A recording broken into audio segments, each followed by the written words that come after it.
Magandang tanghali po sa inyong lahat ng manonood.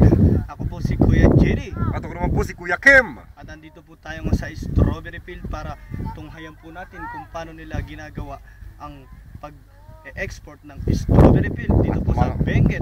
At mga kapamilya, titikman po natin at kung ano-anong bagay na naman ang ating makikita dito sa strawberry farm dito po sa Baguio City.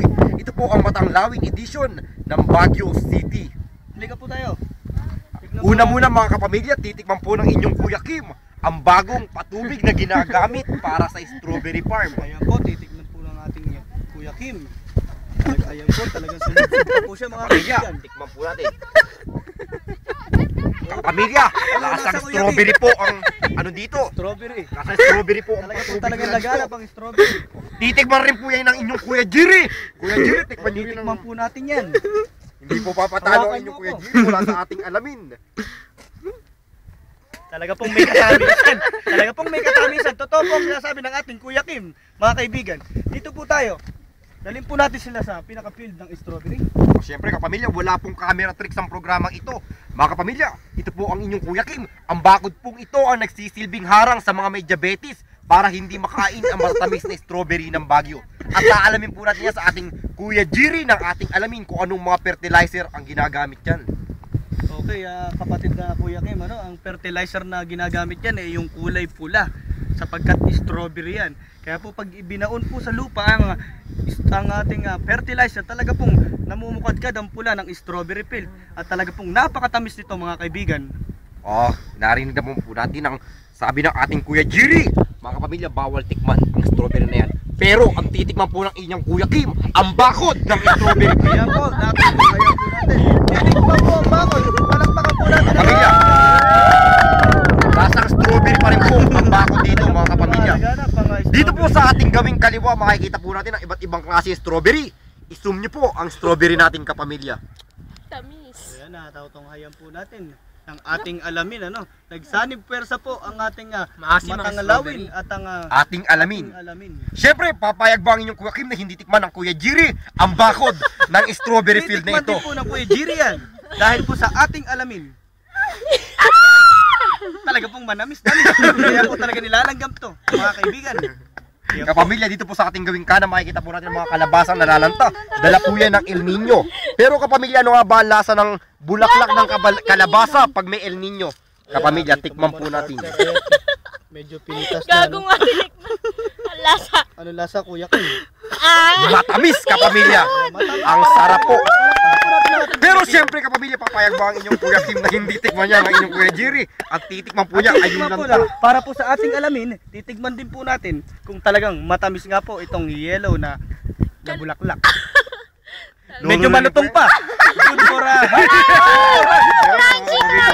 halika po, punta pa po tayo dito mga kapamilya. Hindi na po malalapa ang inyong Kuya Kim. Wala nang pilapit. Secured po tayo. Eh naman Joseph. Tayong bodyguard tayo dito Kuya. Ito po ay tinatawag na Lola Rosa mga kapamilya or violet lettuce. Bahagi po yan ng lettuce. Kuya Jerry, ipaliwanag mo ang lettuce na yan. Ayan po yung nagmula pa sa salitang Espanyol sapagkat nung panahon ng mga Espanyol ay talagang namumukadkad ang bulaklak na yan at ang halaman. Nung panahon ng gere, para po silang nabukadkad na parang mga babae. Kung ika nga ng mga Espanyol sila'y tawagin nga mariposang bulaklak mga kaibigan. Oo nga naman mga kapamilya, para po dagdag kaalaman. Alam niyo po ba na ang Lola Rosa po ay nagmula sa tan Lola na ang ibig sabihin ay Rosa o mas kilala sa scientific name Lettucis espaliosis tuberculosis. Ayan po pamilya, gamot po yan sa tuberculosis. At dito naman po sa atin, makikita pa rin po natin ang harapan ang strawberry farm. Talagang gines ayan po po ni Kuya Kim dito. Siyempre kasama natin ang ating Kuya Jerry. ang ating Kuya Jerry. Hindi na po kumain sa tilapia lang. Dito na rin sa strawberry. Kapamilya, ano nga ba ang lasa ng lupa ng Baguio City? Sabi nga nila ay masarap daw. Manamis-namis. Ano, Kuya Kim? Kapamilya, lasang chocolate po. Titikman din po yan. Titikman po ng ating alamin po. Dahil sa ating alamin, titikman po natin. Partner, parang ginagawa itong paminta.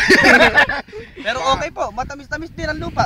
Mga kapamilya, ang lupa pong ito'y tinatawag nating soil na ang ibig sabihin ay all the things of love. Mas kilala po natin yan sa tawag na soilesis, parenthesis. Mga kapamilya, lakad pa kayo mga kapamilya, makikita po natin ang mga magsasaka na nangangalaga dito sa strawberry farm na ito.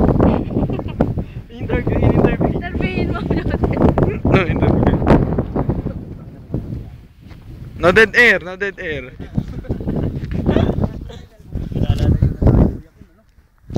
Mag-spill ka, Joseph.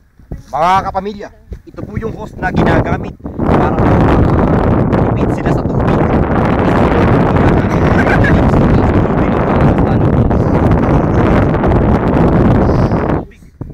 Teka, baka natin matapakan. Ito po ang lettuce.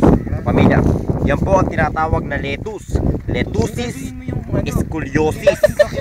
Ba, i-interviewin po ng inyong Kuya Jiri ang mga magsasaka dito ng strawberry. Hindi naman natin Ayan, ayan. Interview niyo. Documentaries po. Ano po ba yun? Magtanong kayo. Ito report yun. Ayun ang report.